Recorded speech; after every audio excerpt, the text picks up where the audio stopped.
Hello, hello. We are back with some more Master Duel.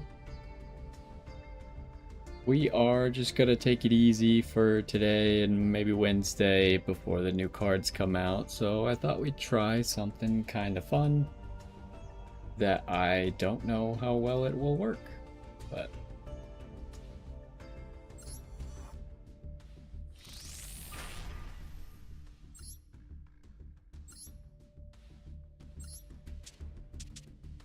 let's try this. I have no idea how to play this deck, so it should be interesting.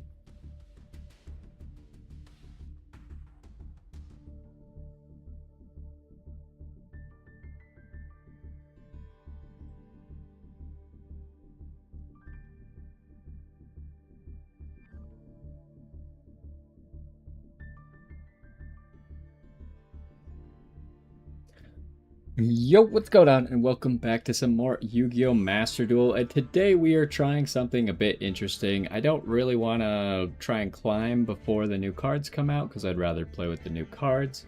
So I decided we'd try post-Banlist Cool Tune, but this time with something a little bit special thrown in. We're going to be trying out Crystron in it. This weekend we saw someone play this deck. I don't really know how to play it. So we'll probably figure it out on the fly. I don't really know what you're supposed to do with it. I assume if you already have, if you already have Cool Tune plays, then you just kind of are adding a Tristaros that can become more disruption on your opponent's turn. But otherwise, I'm not exactly positive what you're supposed to be doing. The Crystron stuff can definitely get you somewhere if your Cool Tune stuff gets stopped. But they kind of conflict with each other. And I'm doing all right. How are you doing? So, which cards lock you into machines? It's Tristaro's second effect locks you into machines, and Solfador first effect locks you into machines. I think that's it. But a lot of the Crystron effects can only summon machines, like with their quick synchro effects. And then obviously the Cool Tunes are going to lock you into tuners with Q's effect, with Synchro effect, and isn't there one more thing? Oh, it's like this, right? If you tribute with this, you get locked into tuners. Yeah. So I have no idea how this is gonna go. Like I said, I didn't really actually see this deck played. I just saw the deck list, so I'm just gonna wing it and see if I can figure it out. I've played Crystron before, and I've played Cool Tune before, so hopefully we can at least make something come together. We do have, like, the interesting stuff, like Nova, Make Infinity, but, like, if you're doing that, then you're already locked out of making any Cool Tune plays, so I don't know what the exact benefits of this deck are, but it might be fun either way, so let's get into it.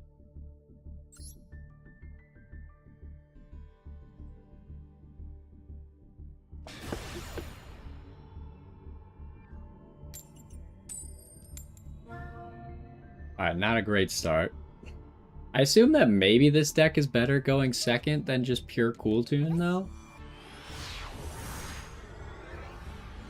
Like, at least if you don't immediately lock yourself into tuners,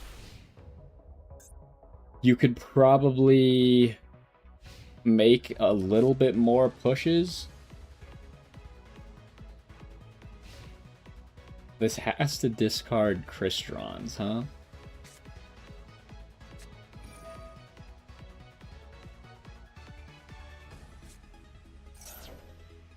But we got nothing, so this one's not looking good already. Another deck that I was kind of interested in that we saw this weekend was Sword Soul Branded. I was kind of thinking that those decks would synergize pretty well, but I didn't really understand how to build it. Every time I thought about it, I was like, alright, how much Tenyi am I supposed to play in this? It turns out the answer was 0. You don't need to play any Tenyi in it. And the plays were pretty cool because you end up, instead of going Chi Xiao, you end up making Dark Dragon first, then White Dragon summons Ecclesia, and then Ecclesia summons Taya to then go into more Sword Soul plays from there. So it was a really cool deck idea that I would like to play, but it seemed like he was pretty heavily relying on Triple Tactics Thrust, which I don't have. So we need to find alternatives to that. Which I don't know a lot of hand traps are actually going to be good enough. I think his whole idea was people aren't really setting up Omni Negates. So you can hit people with big board breakers, like evenly matched. Or you could kind of control the game with Dimensional Barrier by using Thrust to get to either of those. And like worst case scenario, you could always go for the Sword Soul Emergence. This is Crystron Cool Tune. I have no idea how it's gonna work. Someone was playing it this weekend. I didn't actually see them play it at all, but Crystron's one of my all-time favorite decks, so I figured we'd pull it out and see what happens.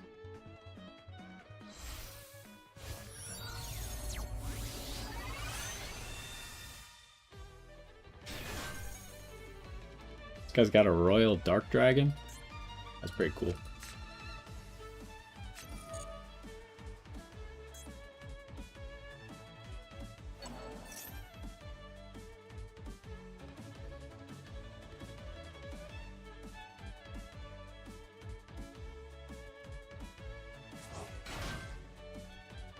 I imagine he can make 3 Sword Souls here if he wants. And then he could use that to search Cartesia. Cartesia summon Dark Dragon, summon another Albaz, and then make like Mirror Jade as well. I don't think we're going to be able to get through this board. Not unless our hand gets significantly better with one draw.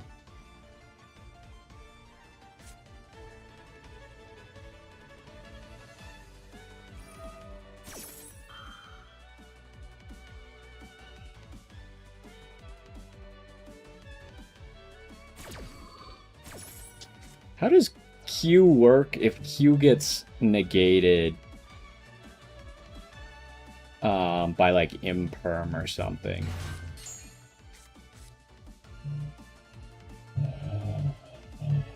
If Q gets impermed, you're still locked into not summoning anything except tuners, right?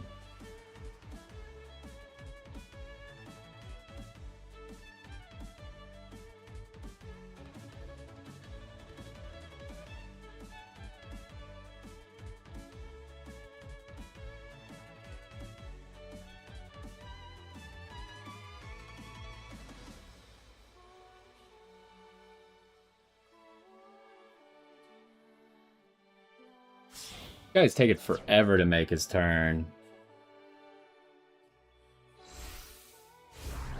Which I would say he's gonna time out, but he's like constantly DCing. I think people... I think I've seen someone cheat like that a long time ago, where they like would DC to think about their plays, and it doesn't actually take time or something. I don't know if that's actually a thing that you can do. I mean, the branded the combo is kind of boring, but it's made worse by the fact that this guy is the slowest player in the universe.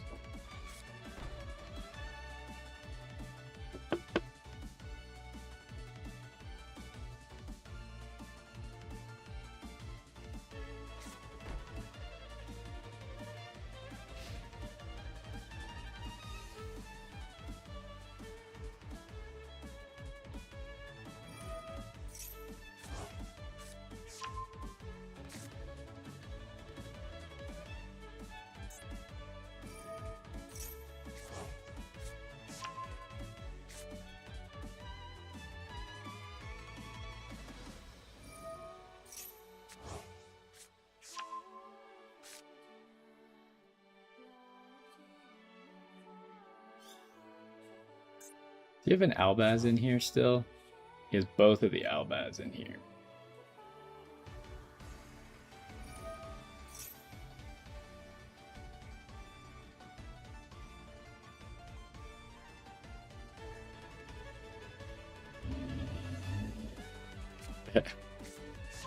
I mean, we opened no hand traps this time, so we might have to see where this is going. This is not an Albaz fusion, so this doesn't work, right? Mentions Albaz. Does this mention Albaz anywhere? I don't think it does.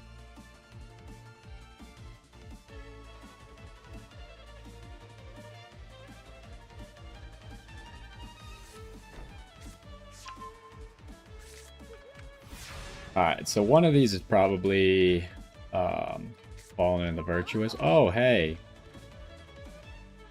That did not make our hand any better.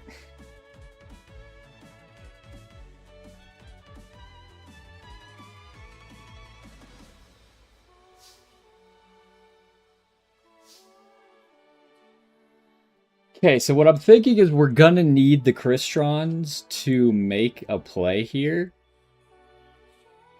So I think we lead with Rekko.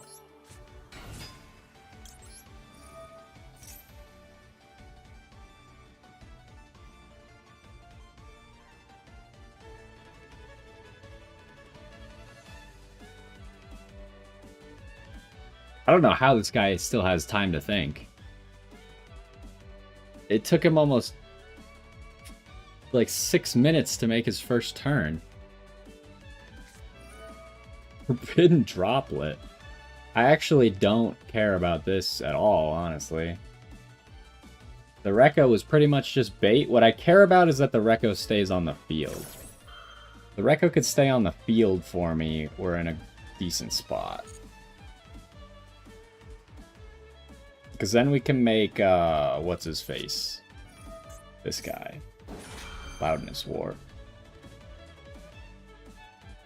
And then we can hopefully pop both of the back row with Loudness War.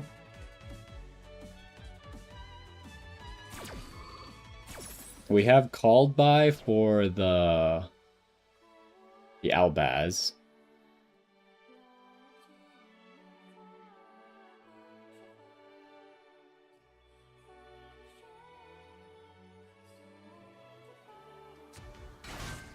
Maybe I should have Fu'd at the beginning of the turn, huh?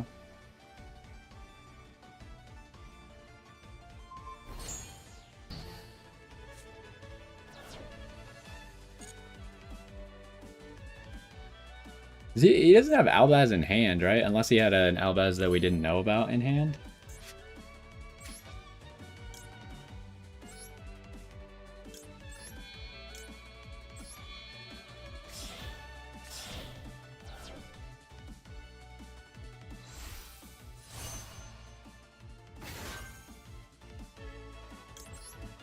So this is probably falling in the Virtuous. This one's Retribution.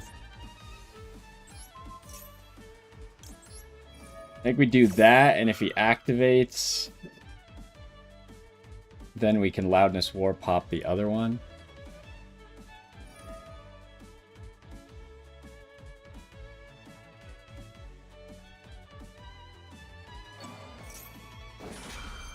Okay, so we'll banish Albaz when the White Dragon tries to activate.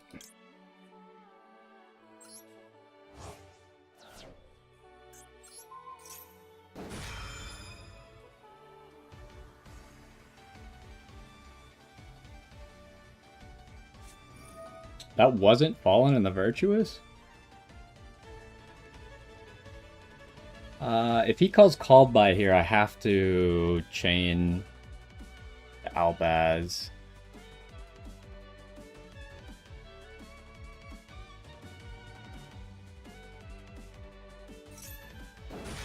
He did call Called By. Alright. Which Albaz? I might as well just get rid of the one he's summoning, right? That way he doesn't get to summon it.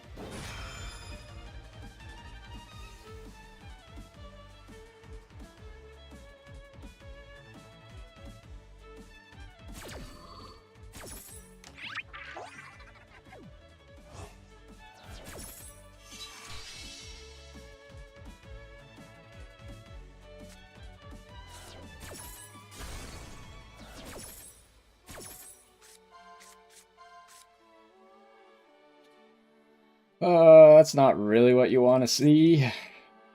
Both of these are pretty good for him. We do know that Albaz is negated next turn, though, as well. So maybe we give him the high spirits.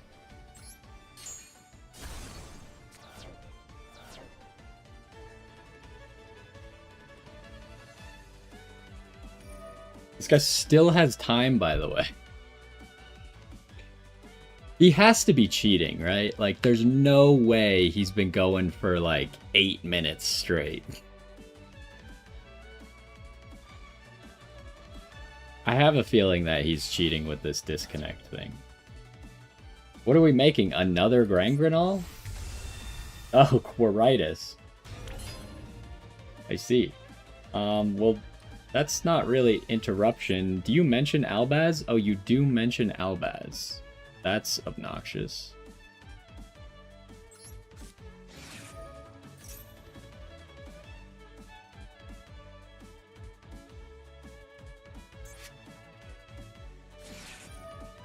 Ash. Okay, we lose from there. I guess we were gonna lose no matter what, right? That's unlucky. It could summon Albaz? Oh, yeah, but he has to leave the field for that. Yeah, I guess we're done there then. Should I just, like, play and see if he times out in the end phase?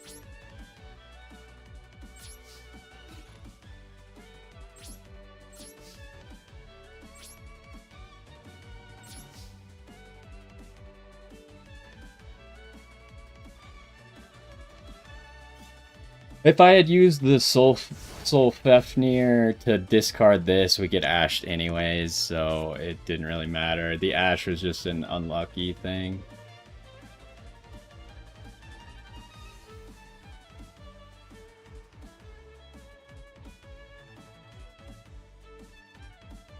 There was almost a vision there, but, like, Solfefnir's a one-of, so it's kind of unlucky to see him. We much would have preferred... If we had Sulfidor in hand, we could have kept playing. Although he probably would have just... he would have just used Mercurier on that.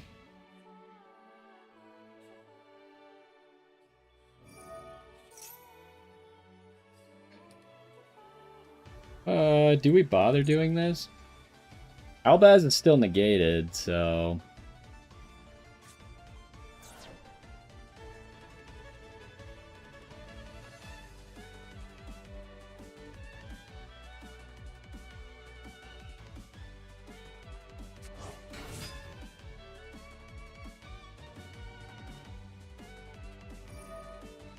He's just discarding a card for free?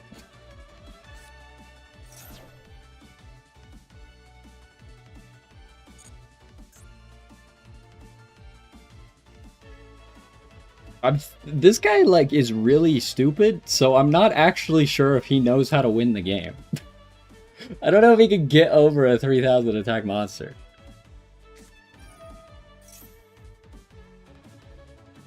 Okay. He can definitely Mirror Jade it, though.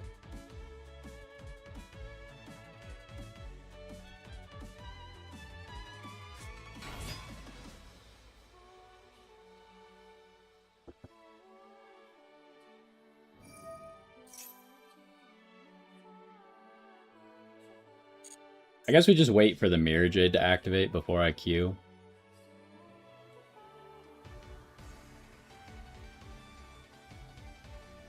The fact that this inclusion is just on the board is kind of unfortunate as well. I really should have Fuad on my turn.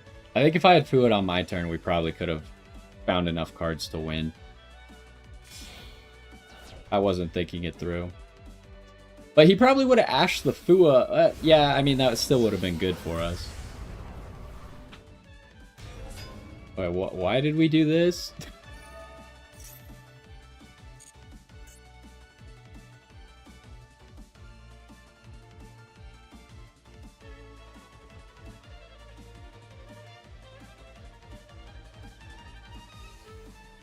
He still has Retribution in hand.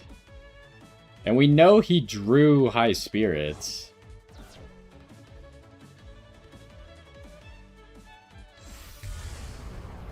Or I said in hand, he has Retribution engraved.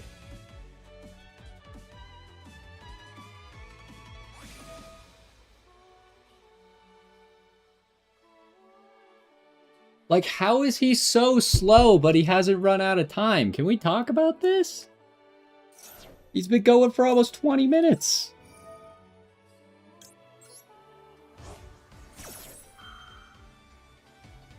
He has to be cheating. There's no way.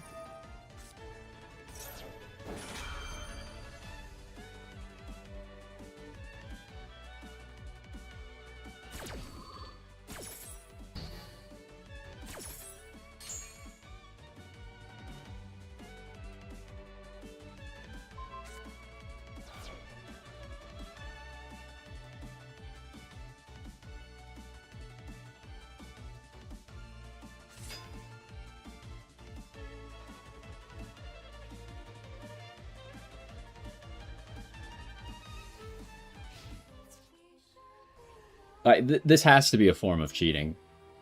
I'm definitely reporting this guy for slow play. There's no way this is legitimate.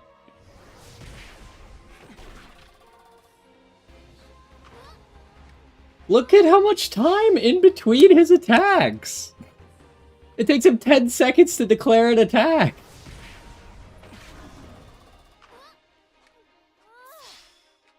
That's wild. I cannot believe this guy didn't time out. I'm pretty sure this guy was cheating.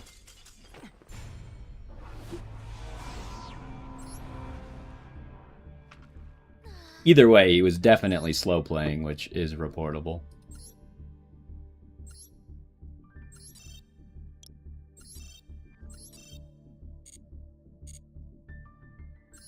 Alright, well that was unfortunate. That should have been a free win, considering that guy took 20 minutes to make his one move.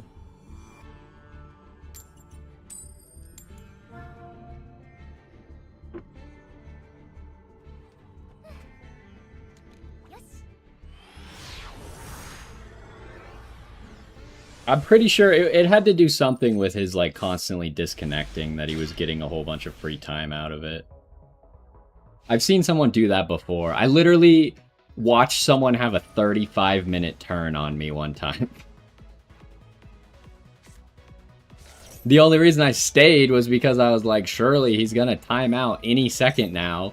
We're 30 minutes into his turn.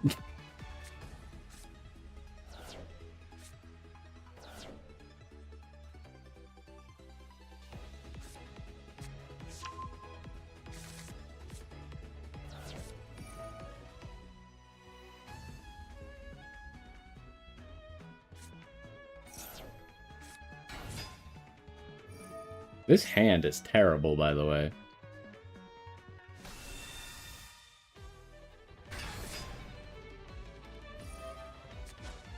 Why are we not drawing any hand traps again? It's not like I didn't put hand traps in this deck.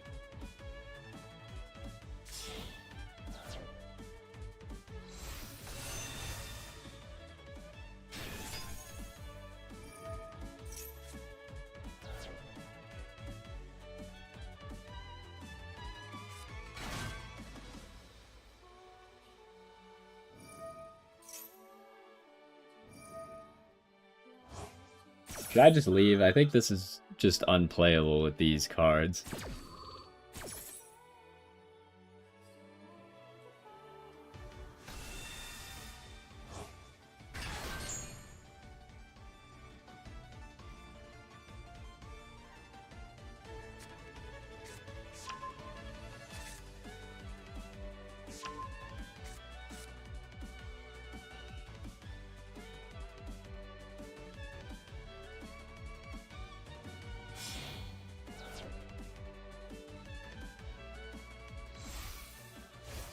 I can't believe they didn't touch Branded at all. They were like, yeah, this is perfectly fine. Literally everyone is playing it, but this is perfectly fine.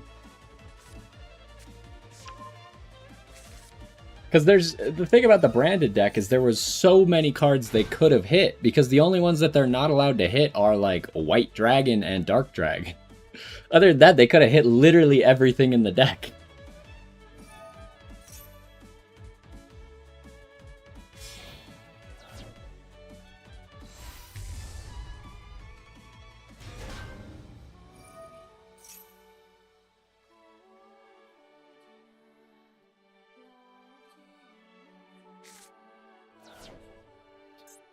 Oh boy, fun stuff.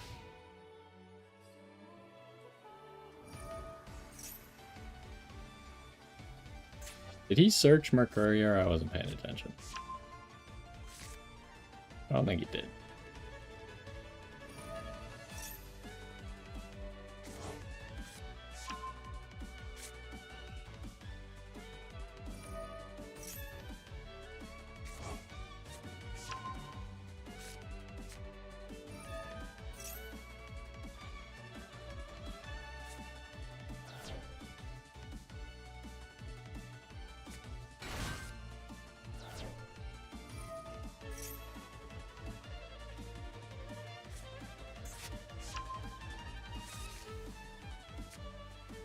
What do you make with this? I don't remember what this is supposed to make. Okay, that's a problem. I needed that Albaz in the graveyard for my called by. Now the Albaz is banished.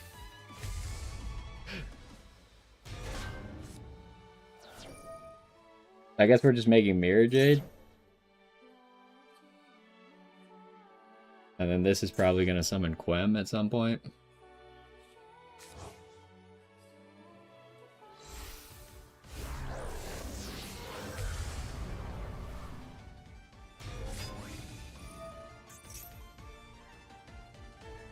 That only adds to hand though. Oh, it gives him that. I see.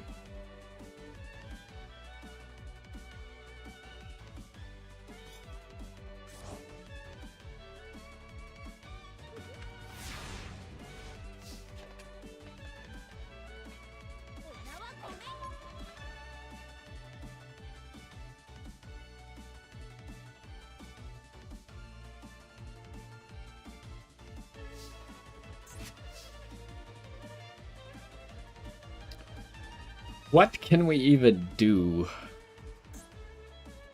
Ella Skeletus would just get banished.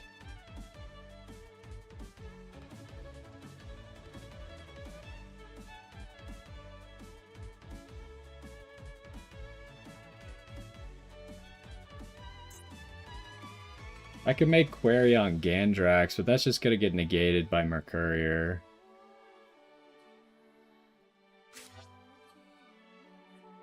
I think we gotta start with this. Pitch the Smiger. You could Mercurier this.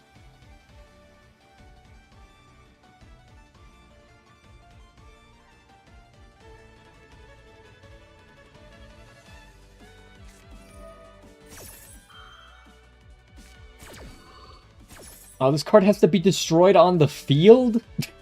Are you kidding me? Come on, man.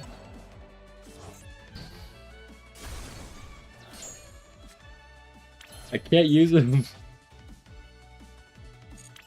Okay, we bait with the Smiger. We bait the Mercurier now. Because we already have the inclusion.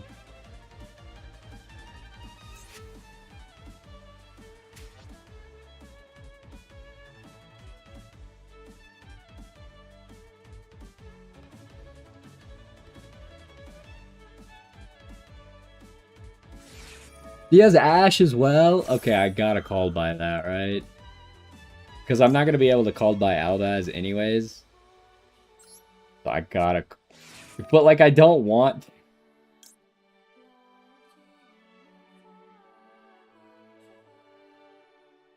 This was a mistake. Because I don't actually need this. Obviously, I should have banished the Mercurier. I'm just stupid.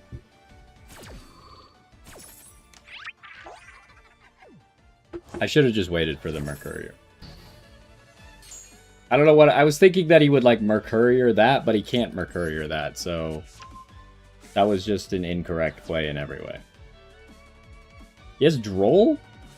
Oh my goodness. Well... He just had everything. What was I supposed to... It literally didn't matter what I did here. Because either way, I was gonna have to lock myself into tuners, probably.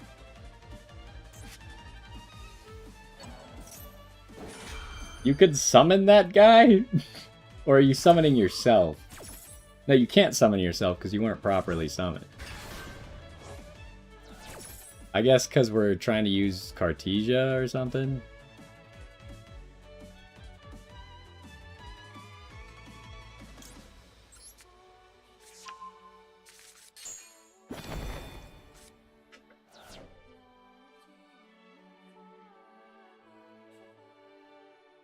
Unfortunately, Q just gets negated, so... And Tristaros can't make anything on our turn now because we already locked ourselves into tuners.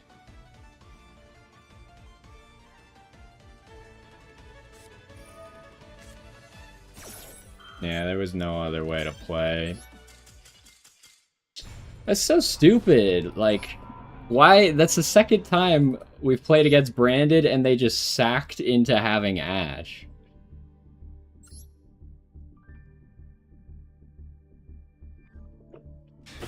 And even worse for us, he probably needed both Ash and a Droll. Because if he doesn't have Droll, we can keep playing. It's tough, but we can at least keep playing.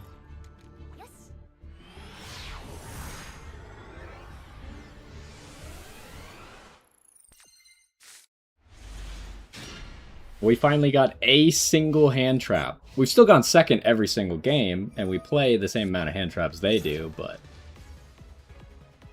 Do we just stop that? No, we stopped the Requiem, I guess.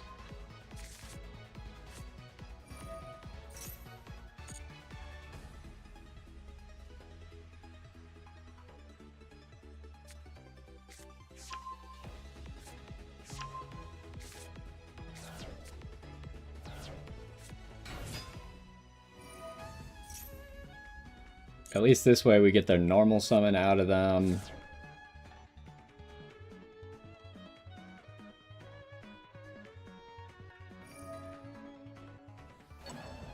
He's just going sequence immediately because he knows I have Ash. That sucks so bad.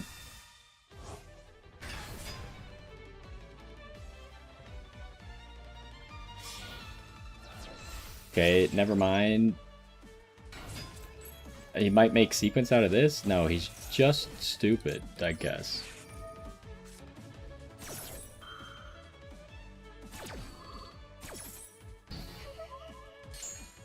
I don't know why summon the Fiendsmith so early if...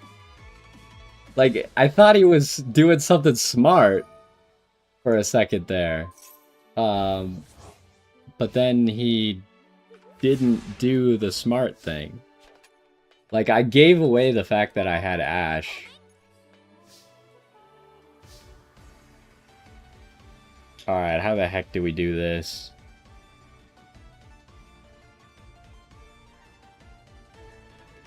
This card is really weak to Fallen and the Virtuous. Do you have to destroy a Crystron card? You do. If we activate that, we're locked into monsters. Or machines. Start with this guy.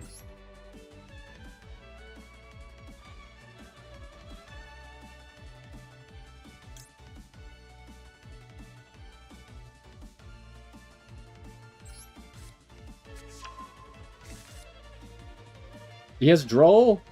No, not Droll. This guy. Guy doesn't do anything on our turn.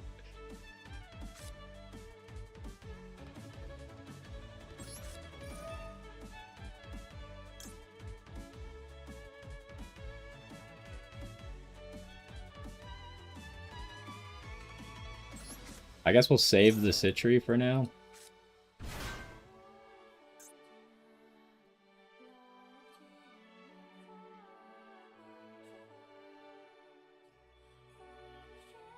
Doesn't really matter what we pop, but we should pop... Should we pop this? Because then we could special summon Sulfidor without using his effect. This doesn't lock us, right?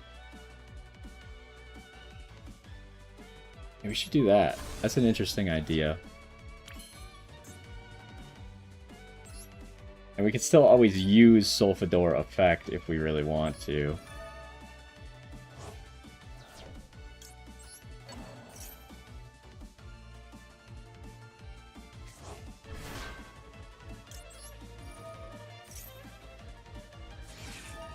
I feel like this this version of the deck requires you to very clearly know all the locks. You don't have the Draco Tail cards? Might be something to invest in, but you should probably wait until the new pack comes out and see if there's something you'd rather play from the new pack. Rather than just going that. So this was all kind of a bait, in a way, to just make Infinity.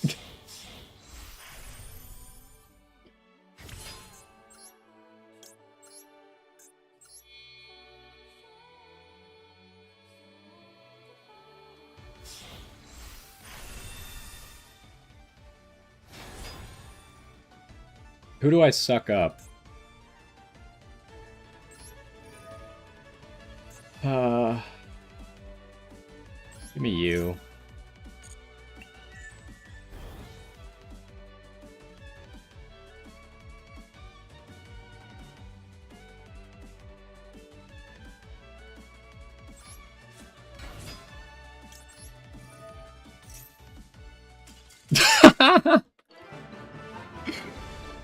Oh man. What was the play there? I actually don't know.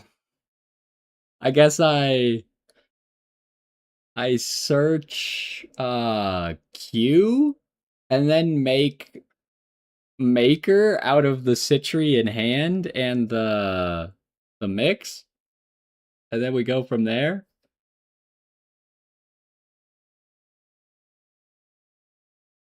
I doubt that they're gonna be overframes in the new packs. That doesn't seem to be what they've been doing yet.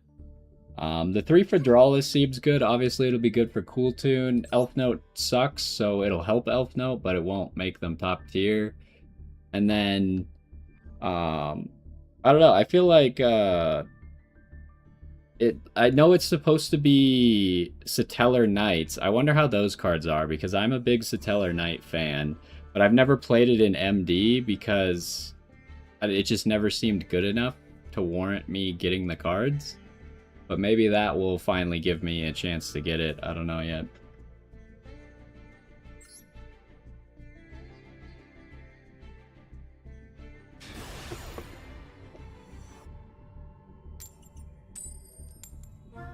Oh my god, we're going second again.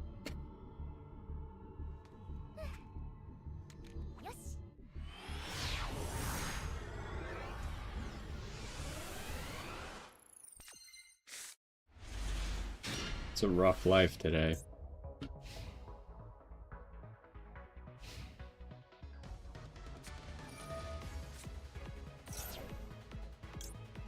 Alright, well, let's do that.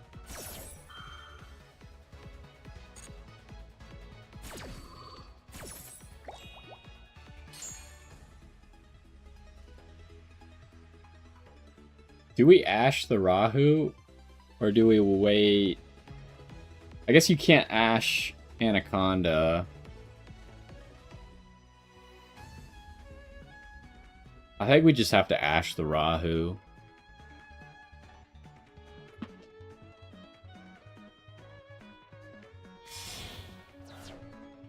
What do we dump? I wasn't paying attention. Frixel and Cartesia.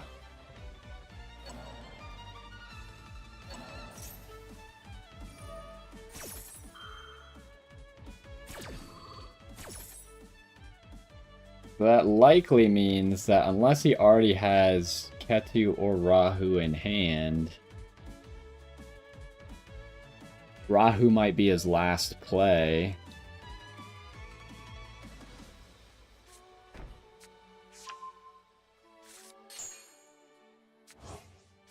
He searched Ketu, though. I think we just let him activate that, right? Unfortunately, he goes, what's her face? That's not what I was expecting. What the heck? I was expecting Lucius.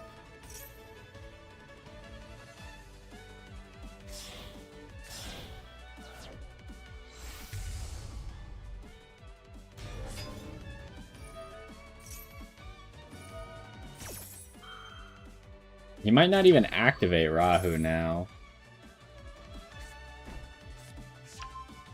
Kind of expected him to go Lucius to get more names. But I guess he already used Frixel, huh? We probably got all 3 traps set, would be my guess. We can Ash one of the traps, though. This deck is supposed to have, like, both of the cards in, but I feel like we draw, like, overwhelmingly Crystron cards, even though I think there's more Cool Tune cards in here. This is awkward. Very awkward.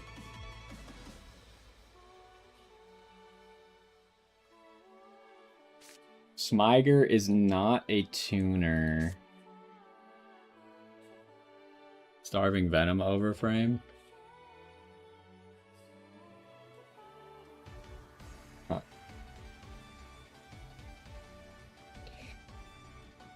I have no idea what the right way to lead off this play is.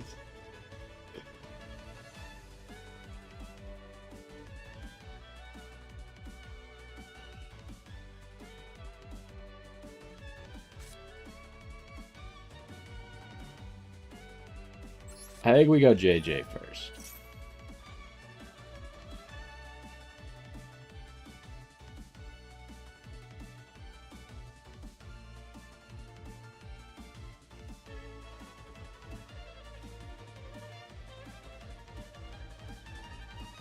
Now, is this the card that we want to flame? What the heck? Okay, well... Oh, that makes sense. Yeah, that's an issue. I see. I wasn't thinking about that. What now?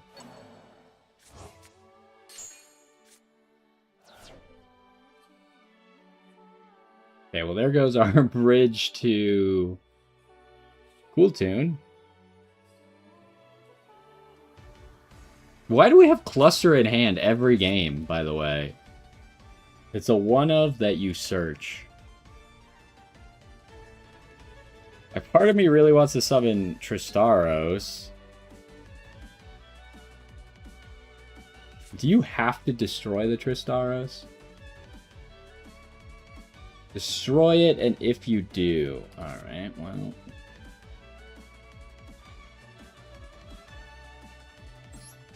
Let's go Smiger.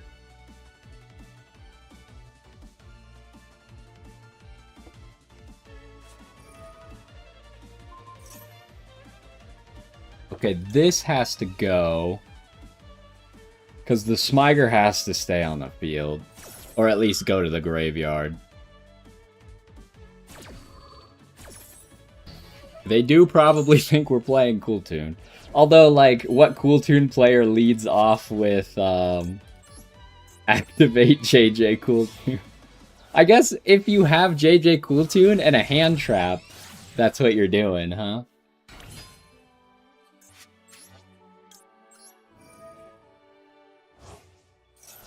So, we're grabbing Inclusion, so we could get him to hopefully flame the Inclusion.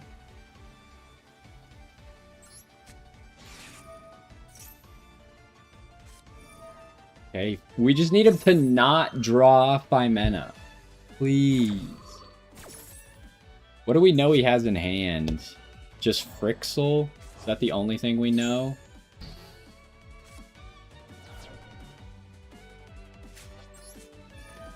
Alright, so now we're machine locked.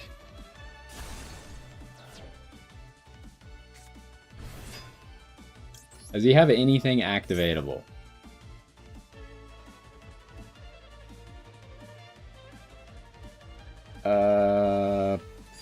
What else do we got?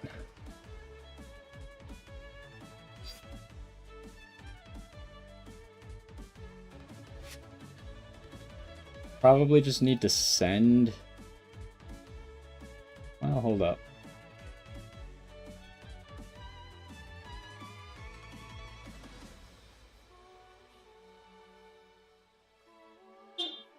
I could send you and send another Smiger just for no reason.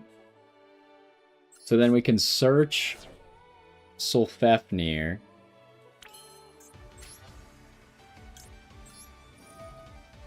And use that to dump Tristaros. And at the same time, we can summon another Tristaros.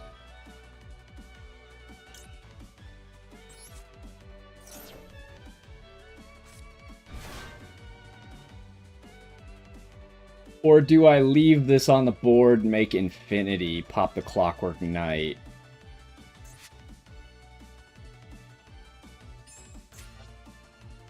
I think we gotta make Elasceletus first, right?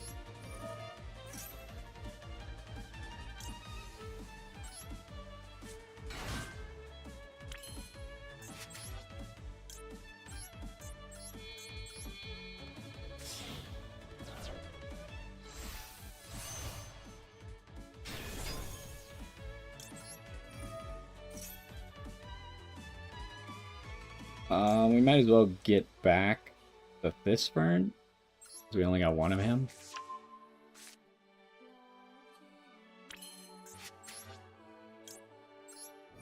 Activate Tristaros.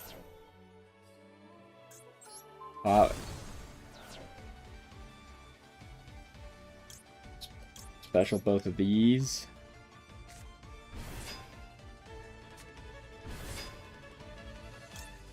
Activate this. Summon back the banished Tristaros. Probably defense, even though we're going to be attacking. I have a feeling the game's not going to end on this turn. Make Nova right now.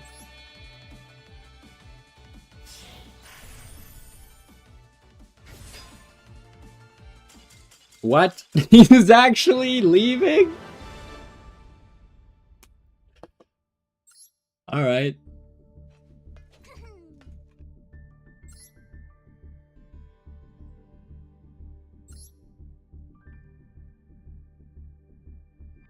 The trick with this deck seems to be make them think you're playing Cool Tune and then do Crystron combo.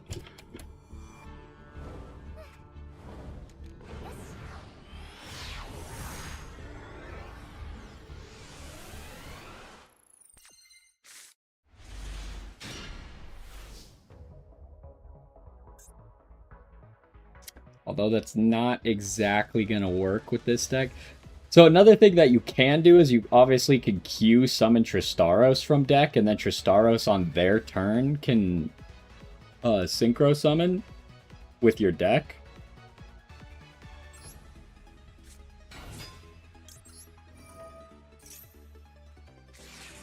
Maxi. I gotta Ash it. Surely. The problem, because like drolling feels really bad here, right?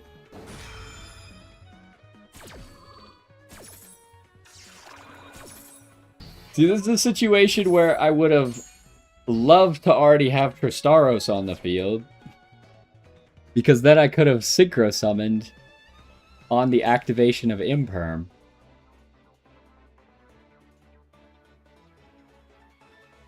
Yeah, I didn't really want to droll myself, because I'd have to wait a while to droll myself, right?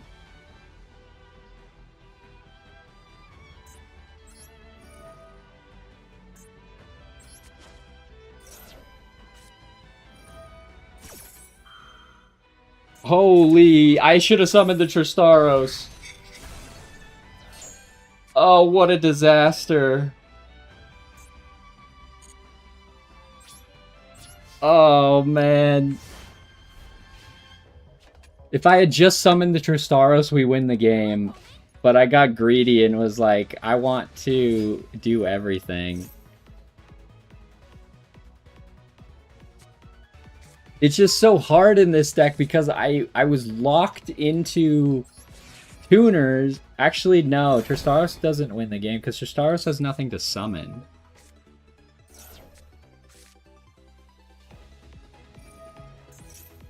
Because there's no good machines, right? Or there's no good tuners that are machines. I guess you can't make this guy.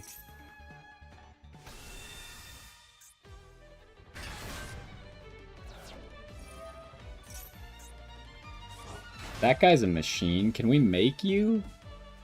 No, it requires a cool tune. You can't do that.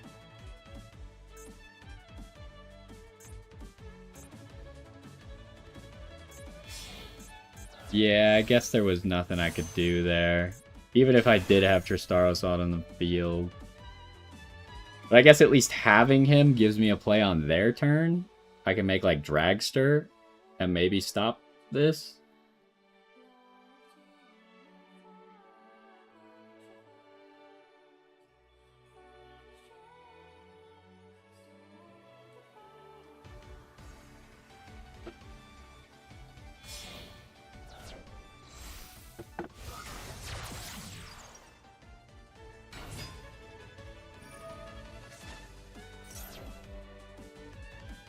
Is this really resummon Maiden?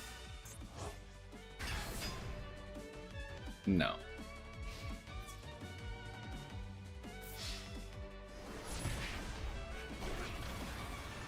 Alright, so we just gotta top deck something amazing, huh?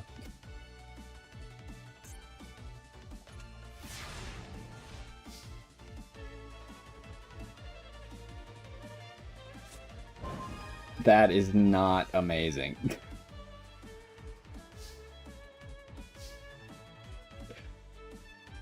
Well,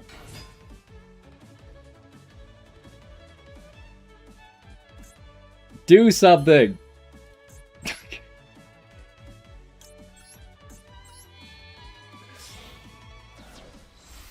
He's not doing anything.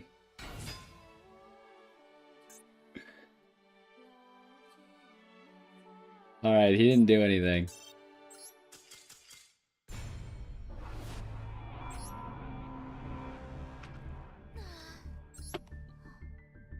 That was so unlucky.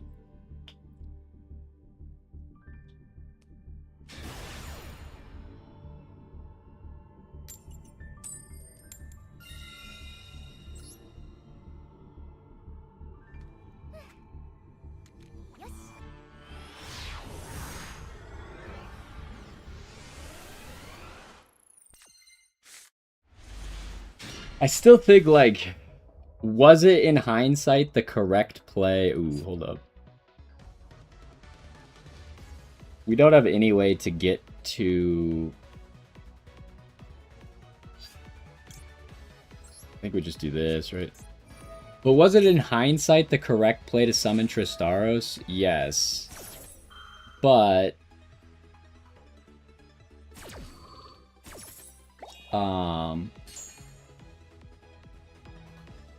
that's not great either. But I don't think, like, there's any world where I play that way, right? Because then I just miss out on making good Cool Tune plays. Maybe I should have done it. I don't know. He just had so many hand traps, and he had the right hand trap was the problem. If he didn't have specifically Imperm first and then pop the field spell, if the field spell didn't pop, we're still in the same spot. And it was only because he Impermed first.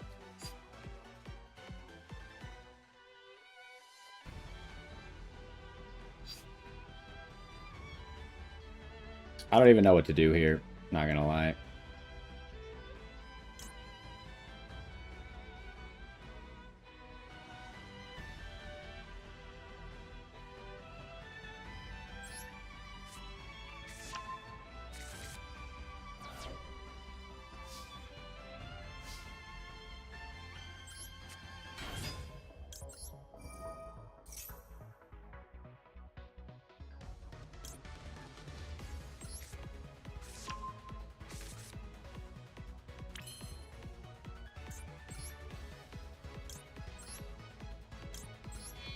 think we give him the one draw.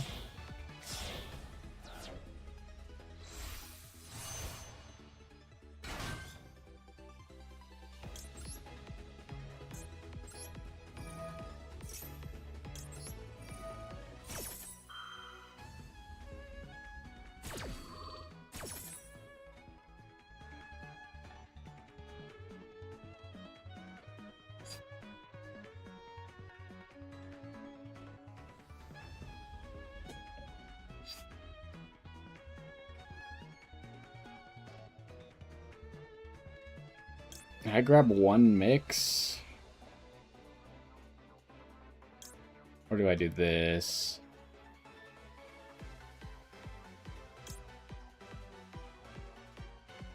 I think I grab one mix. I don't know what any of the Chimera cards do. I'm not reading this crap.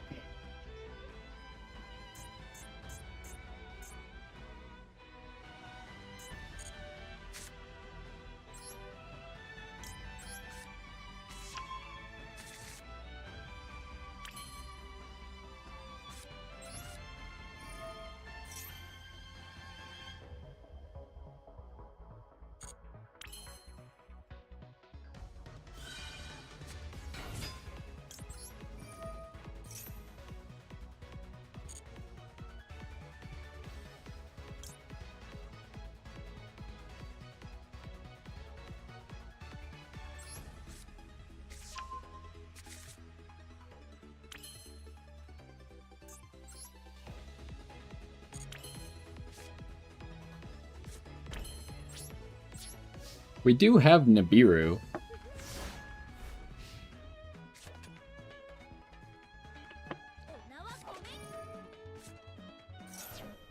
That's pretty unfortunate.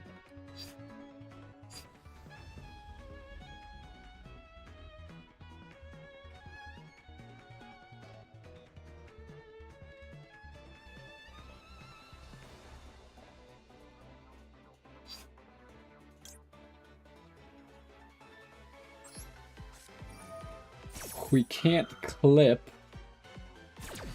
right now. We knew he was going to do that, though, I guess, so it's whatever. What did I want?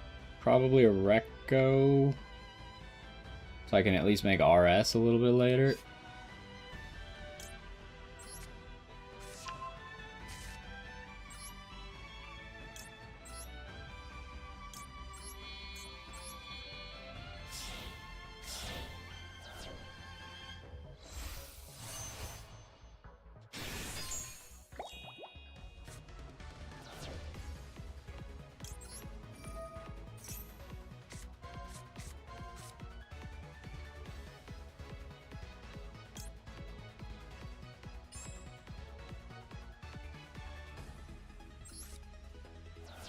Just give him Maxi.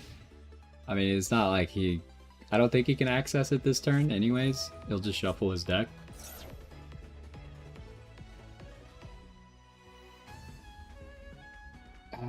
Is this a negate?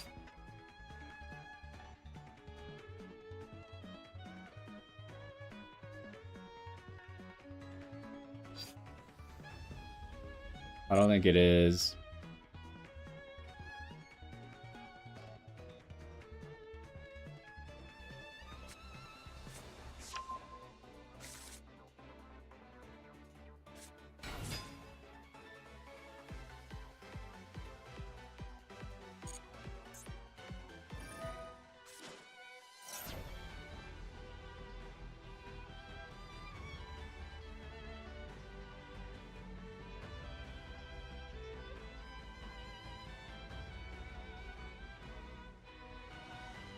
I don't know, is that a negate? I don't remember what the Hecka Hands cards do from here.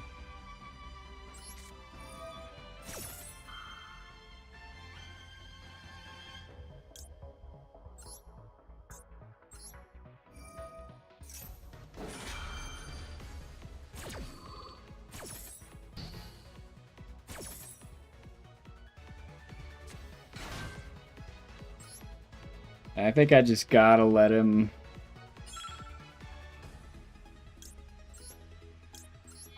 Gotta let him draw the max C.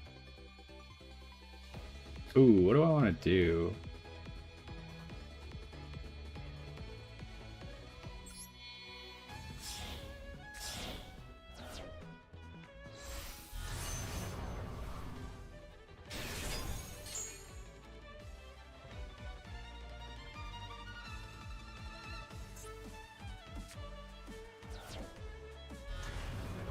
Oh, he drew Nightmare Apprentice? That seems unlucky for us.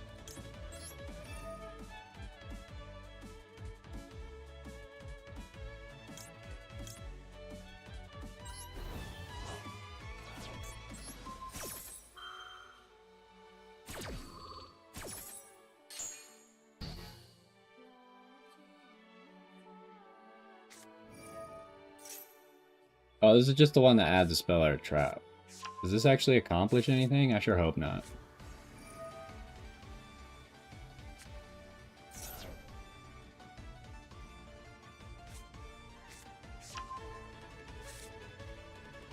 It looks like it does. He just had like 15 searchers in hand and double Fua. What was I supposed to do?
By the way, does this guy... Does he shuffle the deck at all?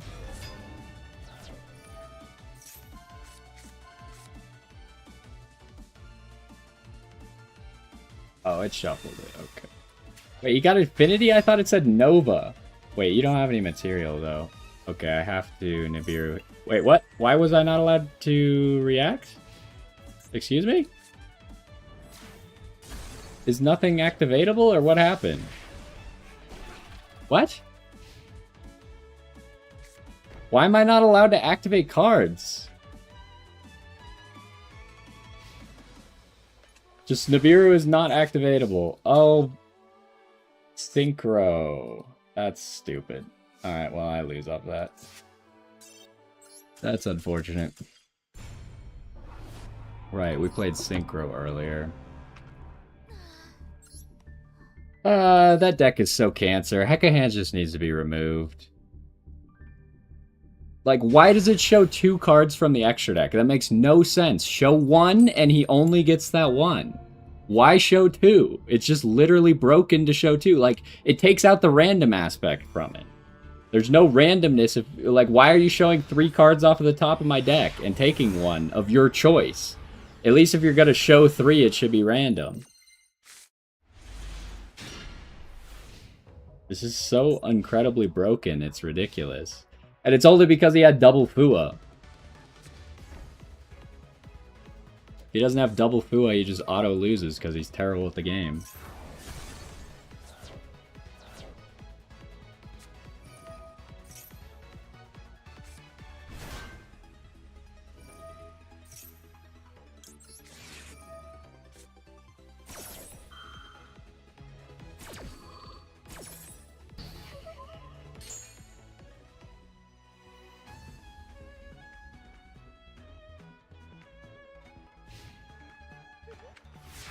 Okay, so we just need to control a spell or a trap. That's not a very good draw.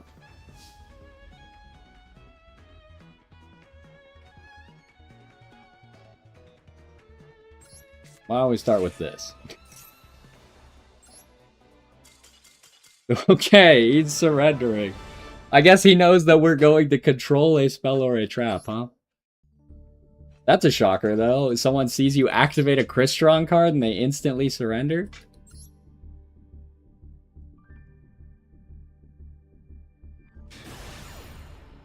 They didn't even see the fact that I had Cool Tune cards. That's annoying. I'm gonna fill up my water then.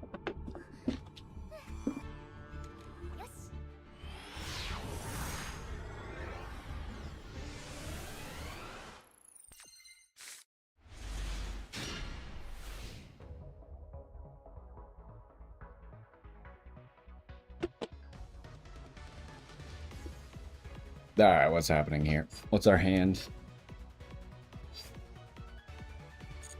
We just gotta wait. We don't have a play except Cool Tune Synchro, huh? Ooh,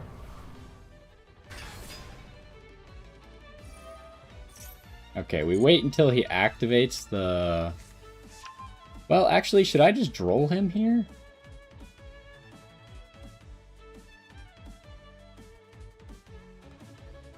I think we just droll, and if that doesn't work, we can Fua.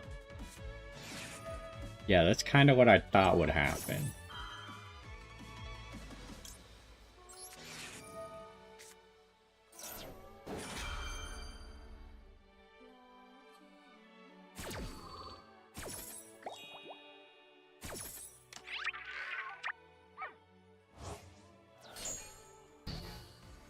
Now the real question is, should I have Fua'd to make sure that the droll goes through? Problem is, like, I don't know the rest of his deck, right? And he gets to look at my hand now, of course he does.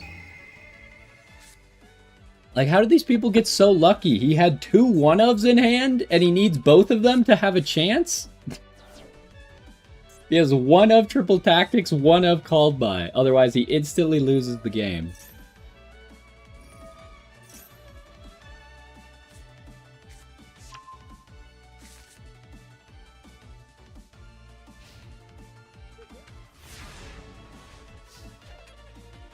Please draw a playable card. That's not what I was hoping for.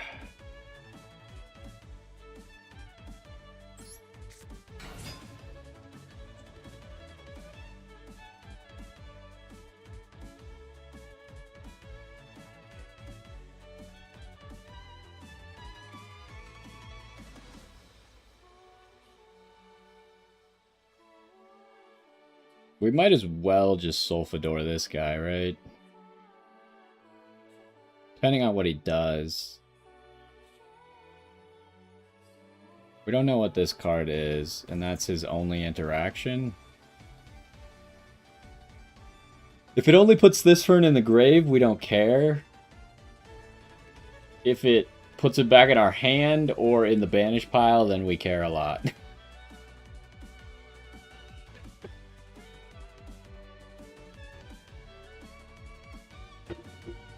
But here, I'm kind of hoping that we benefit from the fact that no one knows what Crystron does.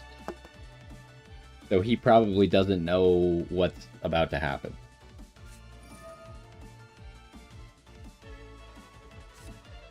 Yeah, like, this is literally... I mean, I guess he was playing around Solfador, but, I pretty much just wanted the Thisfern in the grave. So the real question is... Nah, I can't Smiger, because I already normal summoned. That's the only bad part. I have to Solfafnir.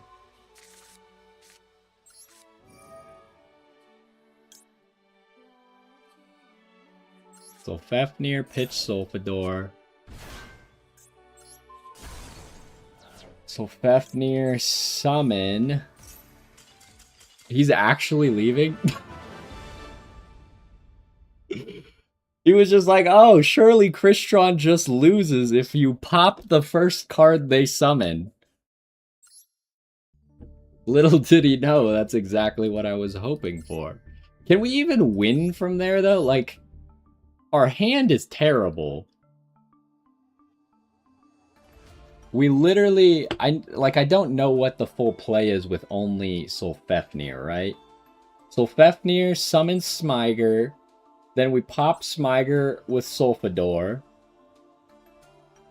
Sulfador pitches nothing?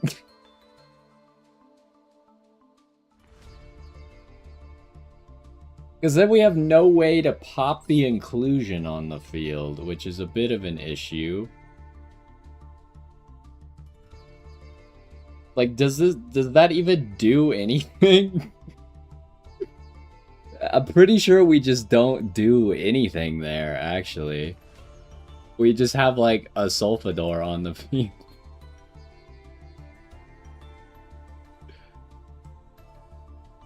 I guess we could make Little Knight if I, instead of popping Smyger, made Clockwork.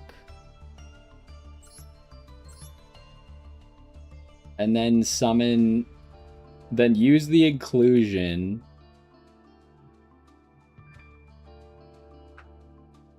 I don't, like, what am I even searching with inclusion? Because you can only use your effects once per turn. Like, there's nothing to dump. I can never get 2 Crystrons on the field with that. Unless I'm missing something, I can never actually make a play. It just looked like I was about to make a play. And so he got scared. Unless I could get inclusion into the grave somehow, which I can't.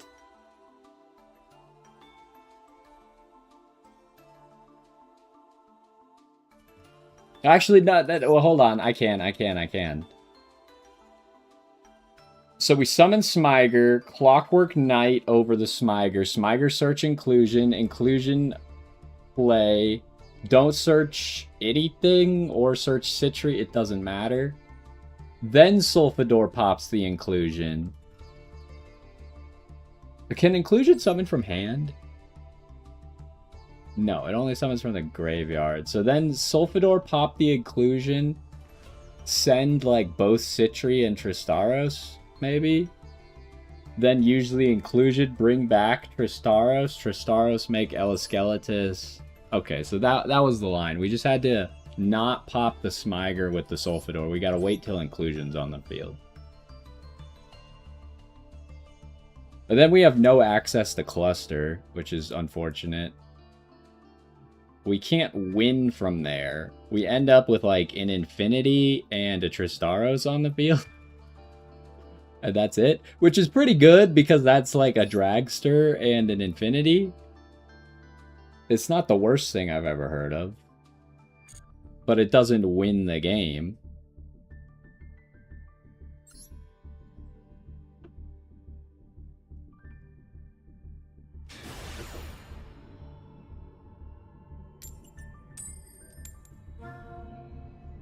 How many times have we got second today? I think we've only gone first twice? 2 or 3 times. I wasn't counting. But we've got second so much. Surprisingly, we've won quite a few. Okay, we got Max C this time, though. That's a power card. Just waiting for him to have Ash, and then it did not matter. What the heck is this? I don't know what this deck... This is Sulfur Yummy, right? Surely I just activate Max C. Like, I already have a play in hand. If you have a way to negate it, then you got it. You got it, boss. The you got it, boss tokens. Classic.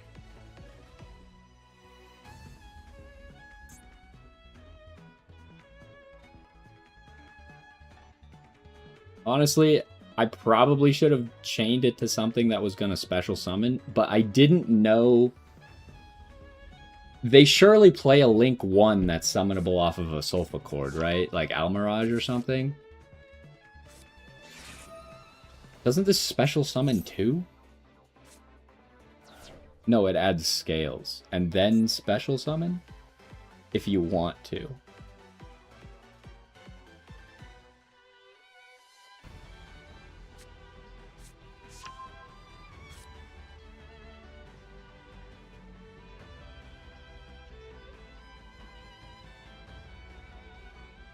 Yeah, I'm thinking that where I max seed is fine, though, because surely they play Almirage, and surely this is Sulfur Yummy, and they might have a Yummy in hand. Chances are pretty good. They ditched Lightning Storm, huh?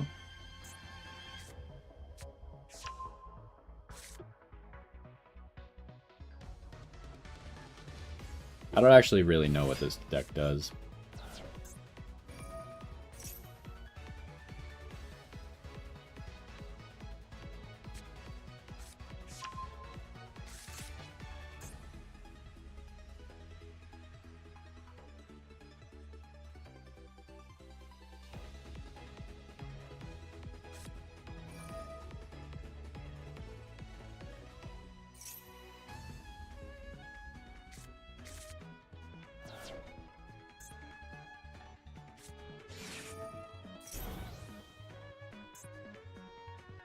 As a Pendulum Summon is only one draw, right?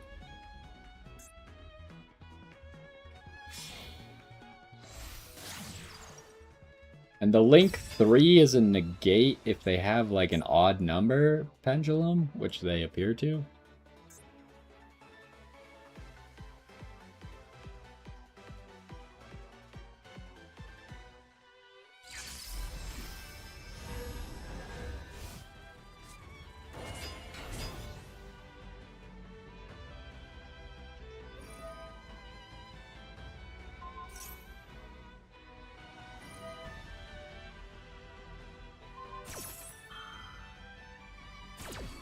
Now, the problem we're going to run into is I don't know how to play this deck good enough to play with 20 cards in my hand. So, it's going to be very interesting. I might as well just not even droll at this point. They've already searched 40 bajillion times.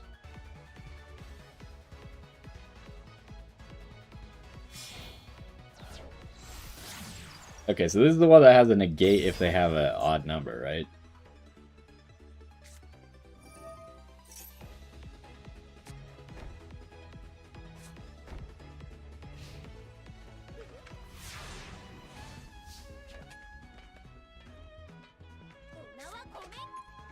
Oh, welcome to the party, Nibiru, you jerk. Does this only negate on the field?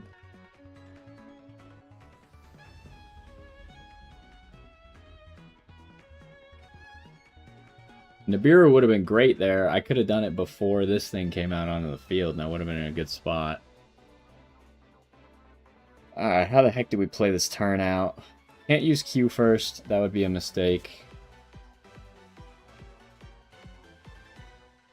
It's gotta be Solfefnir. He's kind of non-committal.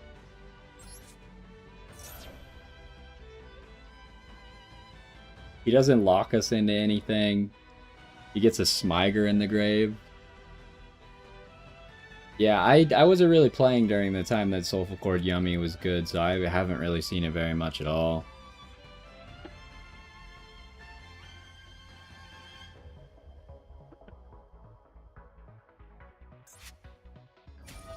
Although this might not, like, we haven't seen any Yummy. This seems like a preemptive negate, but okay. Does Coolia do anything on the field?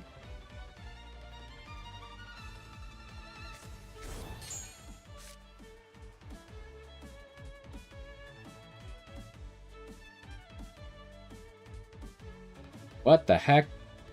When an effect of a monster on the field is activated with an equal or lower attack than the highest pendulum scale.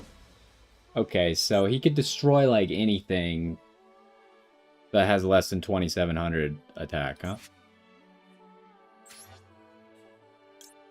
Anyways, Smiger.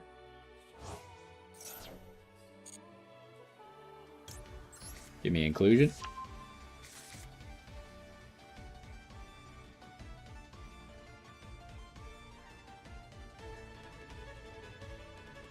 If he has Droll, that could potentially be a problem here.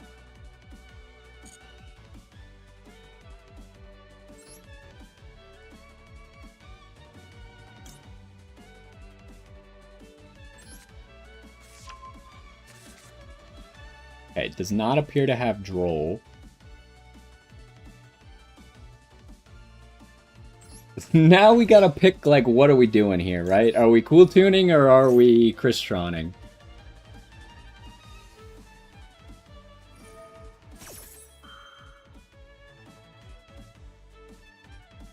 And I have to choose right now.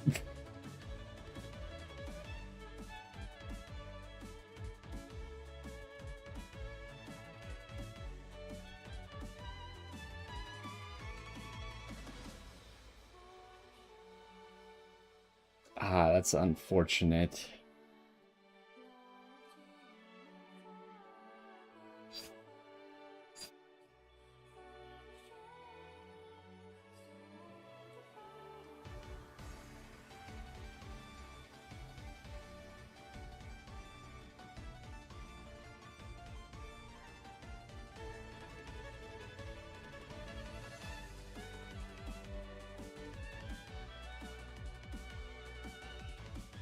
Because, like, if I just make RS, then I don't really have any more plays.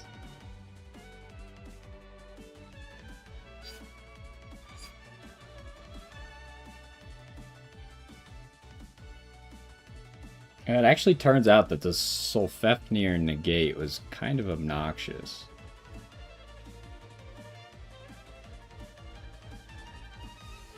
And I don't have Rotary in hand.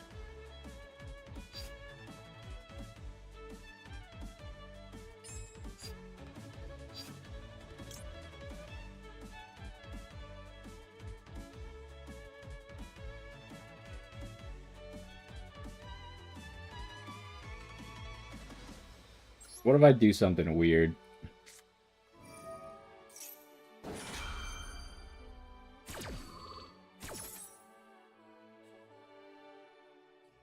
What if...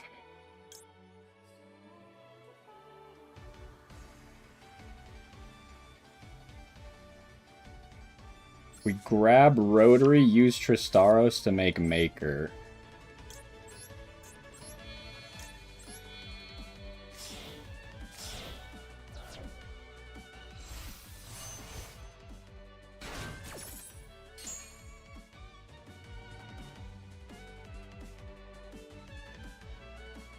What does he have? My mix is currently resolving and he has something to activate?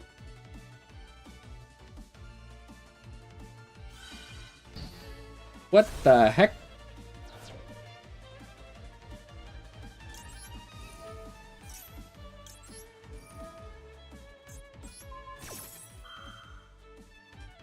I didn't read that card, so I don't know why it negated something, but...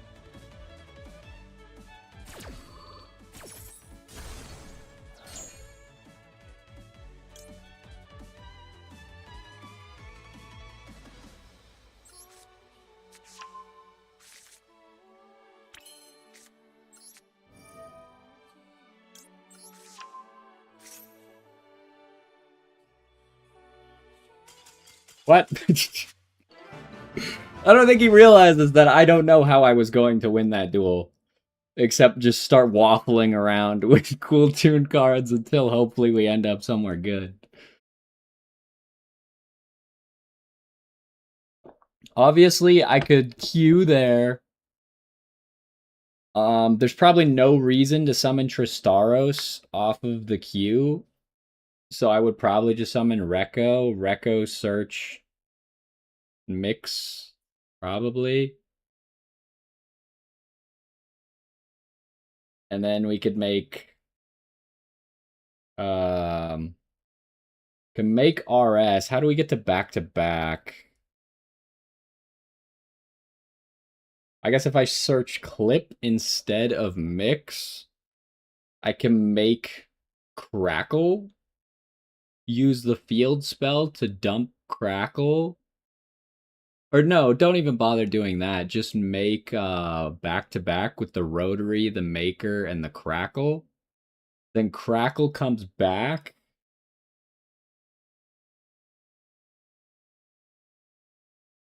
And then how do we make RS? We need a 2. We have Rekko on field and Crackle and back-to-back. So then we use the field spell to send Crackle to the grave, get another mix, make RS, and then surely we can just attack for lethal with back-to-back and RS.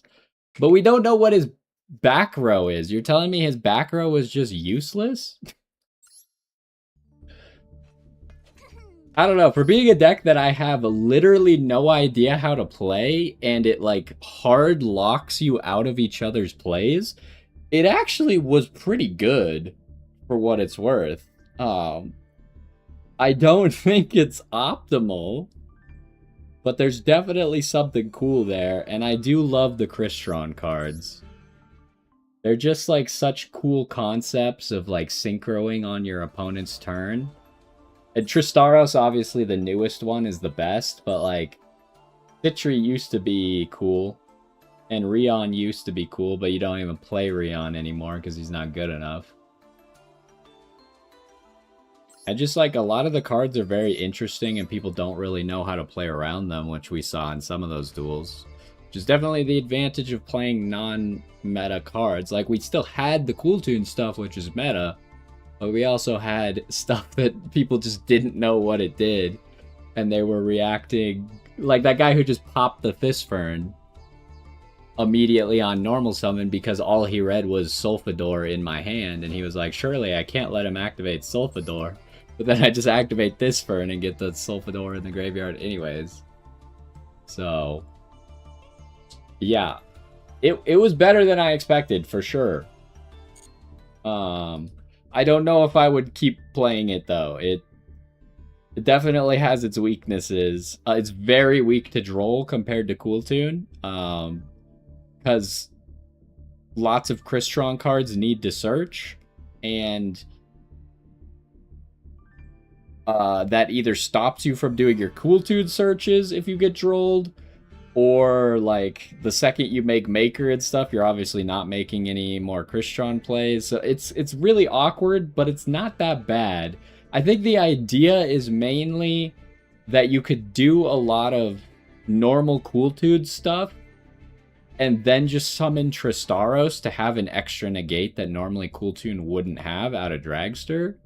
And then the other idea is you could scare people with Cool Tune, and then make a Crystron board, which ends up with like Infinity and Dragster, which is not bad for Cool Tune. Your Cool Tune, like if your Cool Tune plays get completely stopped because someone is all-inning on stopping Cool Tune, all you need is like an Inclusion or a Sulfefnir with any other Crystron, and you could still make a play.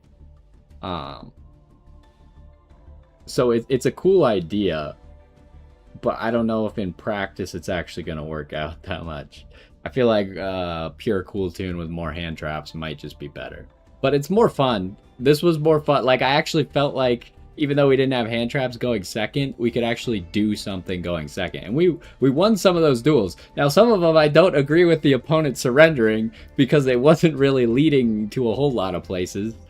But, you know, that's what happens when your opponent doesn't know what your cards do. They see one card and then they scoop because they assume they lost, even though they didn't really lose. So, anyways, that's gonna do it for this one. Fun deck today. I don't know what we're doing Wednesday. Maybe we'll find another fun deck to play before the new cards come out. But hopefully you enjoyed, and I will see you next time. I thought that was cool. I wonder, like, is K9 Crystron better than this? I actually have no idea. I do really like Crystron, but you don't even get to play, like, some of the Crystron cards that I like. They're just not really usable. Like, I really like playing Turtle in the Crystron deck, just because, like, you could use it as extension, but he's kind of, like, you need a way to get him to the graveyard, right? You don't want to summon him instead of Smiger at this turn. So I kind of like Turtle. He's fun. I really like Amatrix, but there's just... You can't play this in this game. It's just not good enough. This is a stop your opponent from winning in the battle phase card, and battle phase is not relevant, so... It is, like... The other thing about the Crystron cards is they look cool, right? They just all look so cool. Like, I guess Quarion Gandrax is not the coolest, but imagine if this guy was Royal Rare. That'd look pretty sick. I really like Tristaros, though. Elasceletus is pretty cool, too. I like Citri. I like Sulfefnir. Don't really like Sulfador as much. He's a little bit lame. K9 Crystron's very good. How good is it right now, though? Like, obviously it was good, but I don't know if it's still good. But yeah, I could imagine... The good thing about K9 cards compared to Cooltude is that K9 doesn't really lock you into anything, right? So that's why it plays so nicely with everything else. But Crystron hard locks you the second you try and do anything, like, really relevant, which is kind of why I like the Sulfefnir, because he is very non-committal. But the second you try to Sulfador or use the second effect of Tristaros, you are locked into only machines. Still very good since K9 wasn't hit. Like, I get that that the deck hasn't gotten worse, but is it any good in this meta, I guess would be the real question. Because, like, you don't really see Vanquish Soul K9, which is the superior K9 way, right? And there's got to be a reason for Vanquish Soul K9 not being relevant right now. And I would assume it's because the meta doesn't play nicely with it. I would assume that Branded just kind of destroys it.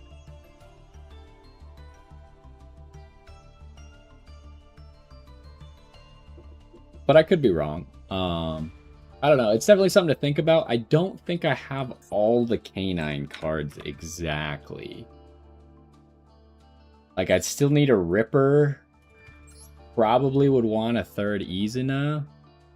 And I don't have any case for K9s. And then, like... What's the guy? Oh, it's Jokul. Jokul summons if you have 2, right? You can summon another level 5 in your hand. Does Jokul work with Sulfefnir, or does it only work...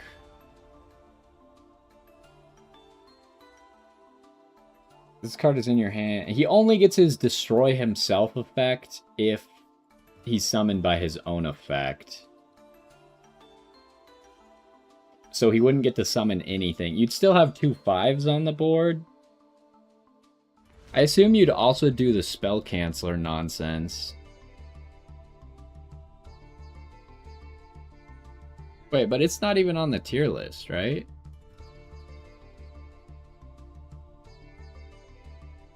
Got 12th place in the DC Cup. I mean, I believe you. But, I don't think the deck's actually even on the tier list at all. I don't even know. Is K9 even on the tier list? K9 Vanquish Soul is at the bottom of tier 3. Crystron's not... I mean, I guess that maybe people just don't want to play Crystron. But it's not even, like, on the tier list. It hasn't even been played in, like... at least a month, probably. I mean, I would assume it's fine. I'm just talking about the Master Duel meta tier list. Because that's at least, like, tournaments and stuff going on.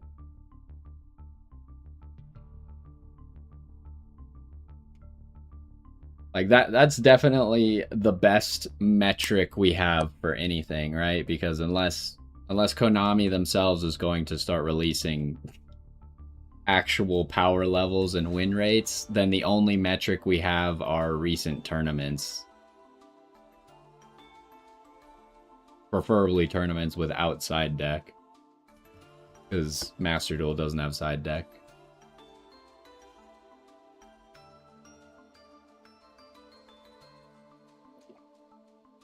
Like I was just saying, I get that people don't like it, but it's the best metric we have.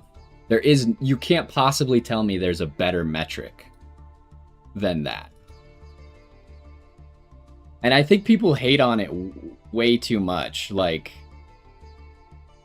the tournaments are legit. A lot of the players in there are very good. It's not like we're just playing, like, joke players. Like, yeah, you have the guy who shows up with heroes every single week, but heroes is not a bad deck, especially if you're a hero specialist and it's the only deck you play and no one else really knows exactly what your deck does. Then, like, yeah, you're gonna be able to perform consistently against top tier players with it. I don't necessarily think it's something to not take too seriously. I think it is the only thing we have to base anything off. Like, the DC Cup is in a way the same, where like someone can get if they're a specialist of a deck, they can still climb very high with that deck, and they could even potentially win.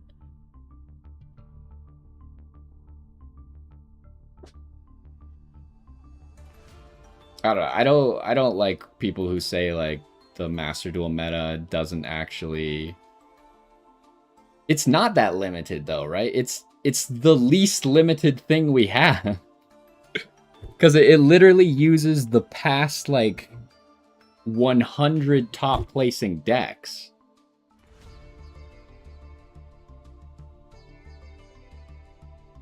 And people do.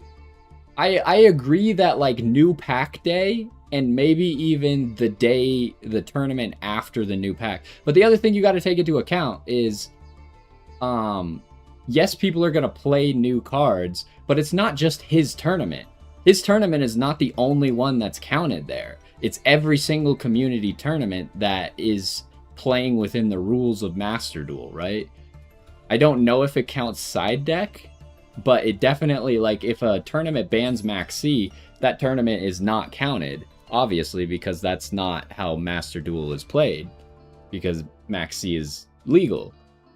So if they have a custom ban list, that's not counted, but it does count all community tournaments, and not only is his tournament have prize support, but the community tournaments also have prize support, which means that people are more likely to play something to win rather than play something for fun.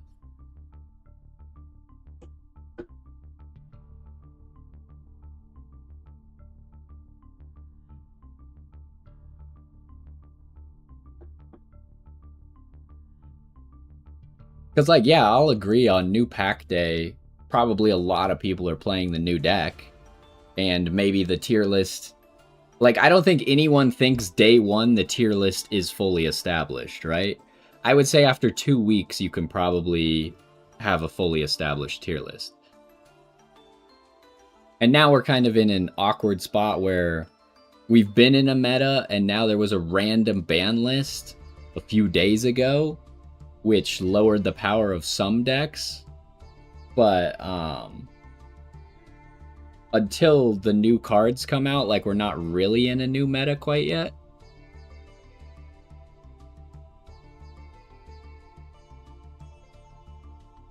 Yeah, of course.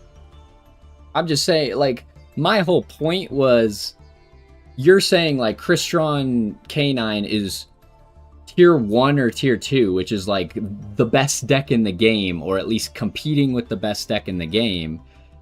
But yet, the only metric we have, literally no one's even playing it. They don't trust it at all to win. So, it's kind of tough to be like, oh, this is the best. This is competing for the best deck in the game compared to it's not even playable. Well, that's what I'm trying to tell you is I don't think that Vanquish Soul Canine is tier 1 or tier 2. And like, where are you getting this number from? Like, if you're not using the same metric as Master Duel meta is to decide the tier of a deck, then you're just arbitrarily assigning numbers to stuff.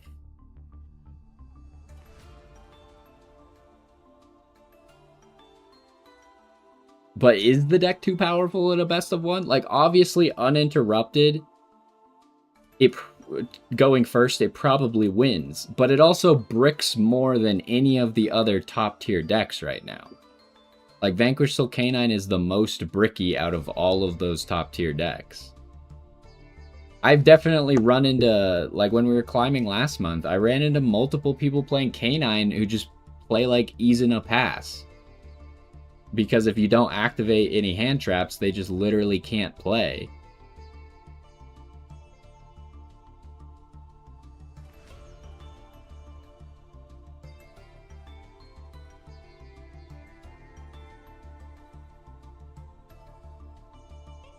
And I think the other thing to take into account is most decks that are playable, if they go uninterrupted turn 1, they probably are undefeatable, right? Like, if I'm playing Elf Note, and I go, Elf Note not even on the tier list at all, if I go uninterrupted with Elf Note, I win the game. Almost certainly, right? There's a whole bunch of decks. Like, I could play pure Crystron. If I go uninterrupted turn 1, I probably win the game. There's a ton of decks like that. Like, lots of decks that aren't even played. Like, maybe even Dark Magician. If you go uninterrupted Dark Magician turn 1, you get, like, two Dragoons on the field. You probably can't lose from that position, right?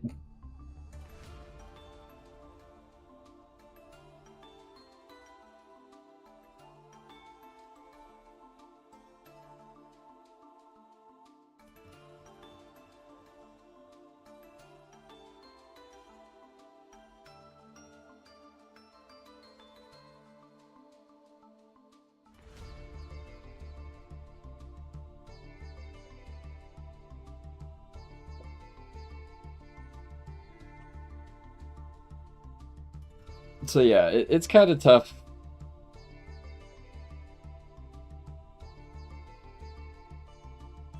Yeah, of course it's still a good deck. It's just if your good deck is just slightly worse than the top, let's say the top 5 decks, obviously more people are going to play the top 5 decks than they're going to play Vanquish Soul Canine.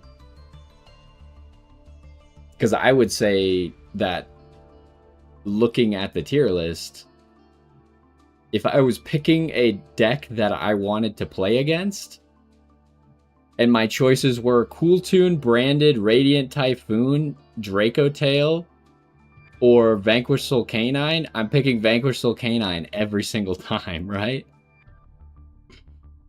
So, in that sense, I would say that the tier list is accurate. I would rather play against Vanquish Soul Canine than any of the other top 5 decks.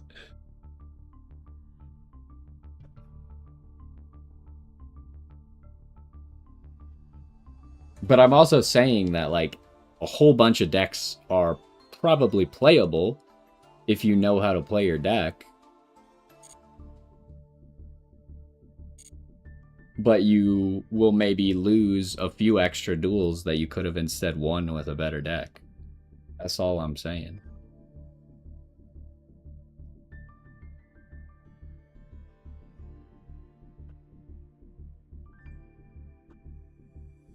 And I assume that right now it has to be something like, I don't know the specifics of it, but I assume that Branded must have a really good matchup against Vanquish Soul Canine. Which makes sense if we think about Fall, like specifically, I think they might just be dying to Fallen and the Virtuous. Like, Fall into the Virtuous kind of messes them up, especially that everyone is running it. because Ripper can't stop Fallen in the Virtuous. And then Branded itself, only White Dragon activates in the hand, and they don't really activate in the graveyard until the end phase. Most of the time.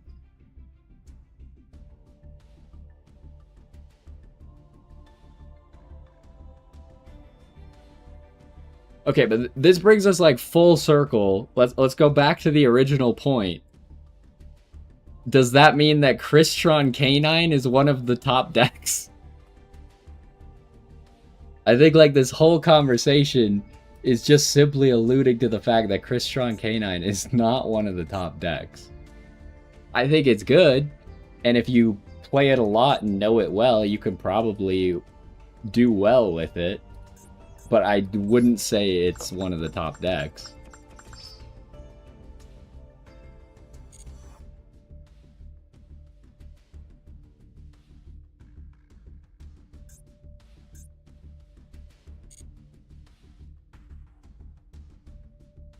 Oh wait, we overcapped on gems. Nice.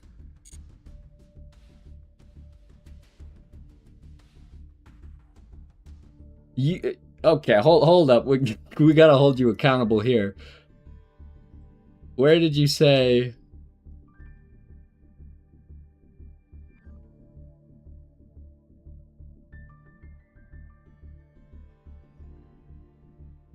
Okay, maybe not. Maybe you were just referring to Vanquish Soul Canine for the tier 1 or 2.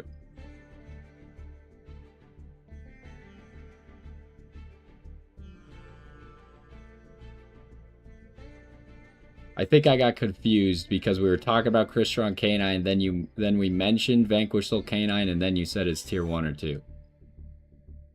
See, I thought, oh, okay. I thought you were talking about Crystron Canine getting 12th place in the DC Cup. But you were actually talking about Vanquish. Okay, that makes a lot more sense. Because I was like, surely, that seems like a little out of pocket that Crystron Canine is just randomly getting 12th place in the DC Cup. That would make a lot more sense if you were talking about Vanquish Soul Canine.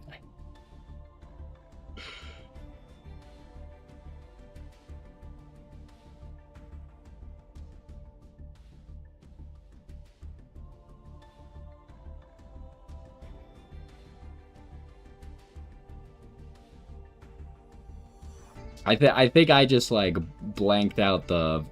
See, I thought this whole time we were under the assumption. Like I understand we switched to Vanquish Soul Canine, but this whole time I thought we were talking about Crystron getting 12th place and being tier 1 or tier 2.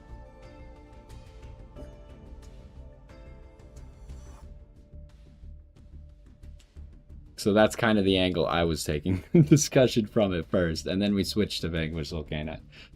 But still, like, I do think that Vanquish Soul Canine is a little bit weak right now.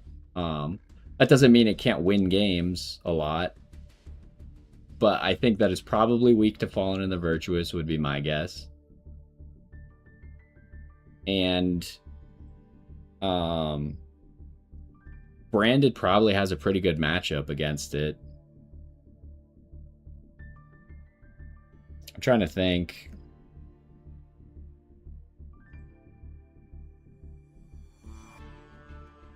I think they'd have trouble Xyz summoning. Like, the good thing about fusion decks is they could, like, use the hand, and Cool Tune can obviously use the hand, right? Xyz decks can't use the hand, so if you could keep them off of 2 bodies, they can't really make anything legitimate.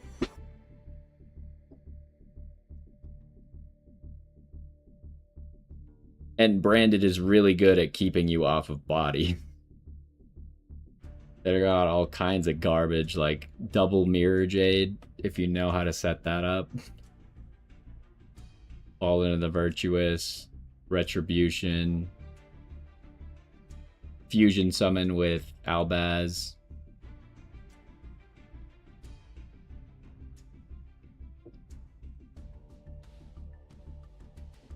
But I still assume that Vanquish Soul Canine probably stomps other rogue decks pretty handily.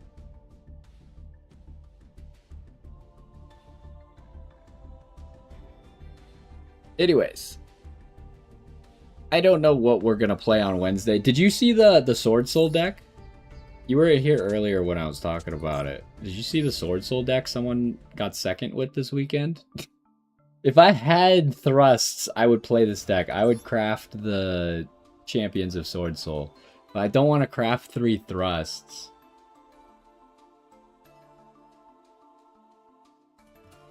Well, what I'm trying to say, though, with that is, like, if Vanquish Soul Canine goes first, I think that Branded has a higher chance of winning going second than Vanquish Soul Canine has going second, right? I think that obviously both of them have a higher win rate going first, but I think that Branded will have a higher win rate going second than Vanquish Soul Canine will against each other. But yeah, this deck looks really fun. I kind of feel like the deck is kind of built around this thrust ability. Because you could search Dimensional Barrier, you could search Evenly Matched. Can't search that, but you could search the Sword Soul spell. You could search Triple Tactics Talent. There's just like a lot of really good stuff you could get with Thrust to help you win the duel. And if you get messed up, you could just grab Dimensional Barrier or something. But the combo is really neat. Because you just go Dark Dragon instead of Chi Xiao first. Where's Dark Dragon at? There it is. Yeah, this deck is legit. The funny thing is like when Branded came out, I was like, is there any way to play Sword Soul with this? But I'm not the greatest deck builder, so I was like, all right, how much Tenyi do I need to play in this deck to make it work? It turns out the answer was 0 Tenyi. If you just don't play Tenyi, then you can make it work. See, that's the problem. I don't really want to replace the thrust for anything, because then the card, like, these cards become useless, right? Maybe not that, but, like, these become significantly worse if I'm not playing thrust. So I don't really want to play the deck unless I'm gonna craft the thrust.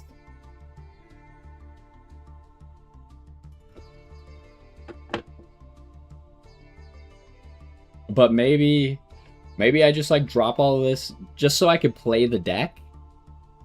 I do think that this strategy is good, like this package is good, but maybe I just try the deck with just like hand traps instead or something.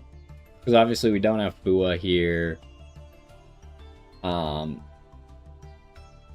We really only have this. Do we even have Ash in here? He wasn't even playing Ash. Yeah, but like, I haven't run into that many decks yet that have wanted Thrust. I'm gonna wait at least until the new cards come out. Because, yeah, I got a good supply of URs, but like, if I get unlucky or like the deck that I want to play, like say I want to play Satellars, and I need a whole bunch of URs, then I will regret having crafted these cards, right? I'm going to wait for the new cards to come out before I craft anything. But maybe we'll try this deck on Wednesday. Just replace, like, all this stuff with hand traps. We could have, like, triple Ash, triple Fua. That's probably it. It doesn't really change how the core plays of the deck work.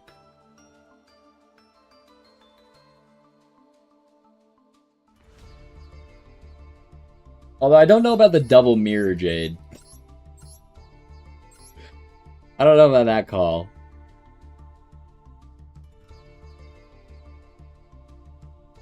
But I guess I don't know what else you would use. Like, Typhon's not really doing anything in this deck either. I really don't understand why people keep putting Typhon in decks. Like, does it ever actually win games? I feel like when I see my opponent summon Typhon, I'm not worried, I'm relieved. I'm like, oh, thank God, their turn's over.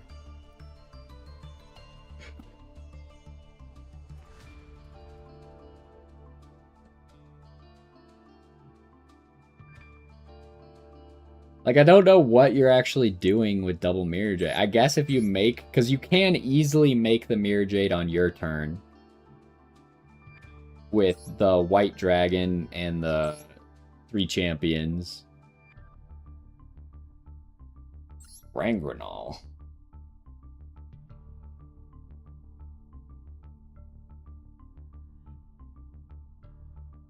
I don't know how much they're actually making Rangrenal, though. Because this deck doesn't have Quem. So the only thing you're summoning off of this is, like, Ecclesia.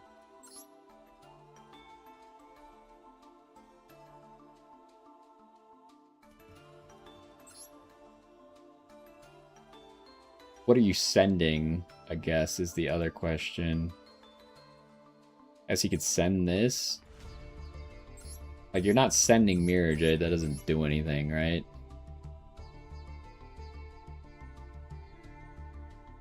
Also, he was mainly making Cheng Ying instead of making Baron, which I thought was really sweet.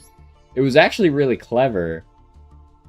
Because, yeah, you miss out on a Baron negate, but it's so easy for you to trigger Cheng Ying. And then you get to banish something from the graveyard as well.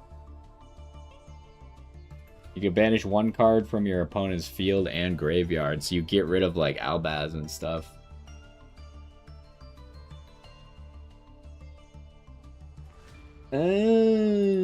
Wait. See, you just revealed to me why play double Mirror Jade. It's for the high spirits. Because there's not that many spellcasters in here, right? There's like these two. These 5. I guess these 2 are spellcasters. Well, we got 7 spellcasters in total. And you're probably not summoning Gangrenal very much in this deck. Well, all of these guys are worms, and Mirror Jade is a worm. So Brandon and High Spirits needs a second Mirror Jade to be live, essentially. Like, it would be live otherwise, but then you're wasting your Mirror Jade. Malong, but that's only if you're going second, right?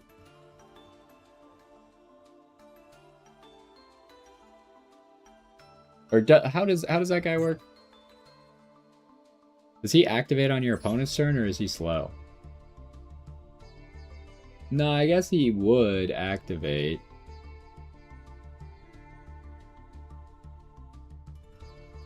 Is that great, though? Probably not. This extra deck, I mean, I guess maybe get rid of Typhon for him. But now that I think about it, this extra deck is really tight. You're even only running 1 Chi-Jiao, which is crazy. I said Chi-Jiao and then crazy. It's crazy.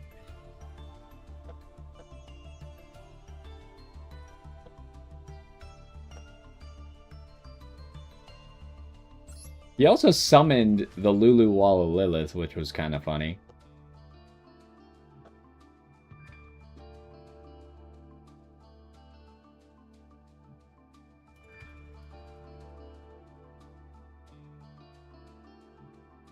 I don't know how good this card is, though. Probably not that bad.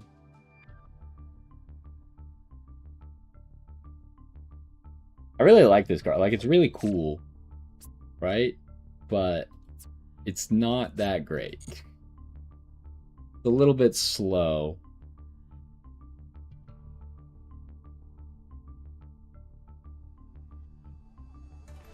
But yeah, okay, that makes sense why he has the double Mirror Jade, because obviously all the Sword Souls are worms. Which actually, funnily enough, because it's such a small Sword Soul package, I guess Ecclesia is a part of the Sword Soul package, but it's all spellcasters. You have less worms than you have spellcasters.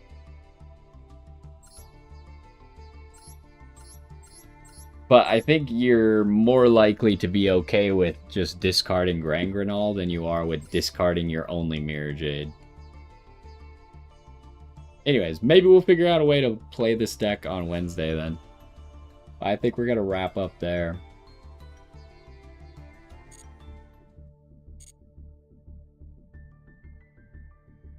Yeah, I was surprised the Crystron Cool Tune deck actually did a little bit better than I expected. I kind of thought we'd just like get rolled every single time. We went second a lot, and we actually probably had like a 50% win rate for how much we went second. So, but that's gonna do it for today. Thanks for stopping by. Hopefully you enjoyed. And we'll probably be back Wednesday to maybe try out that Sword Soul deck. So, and that's all for now. Bye.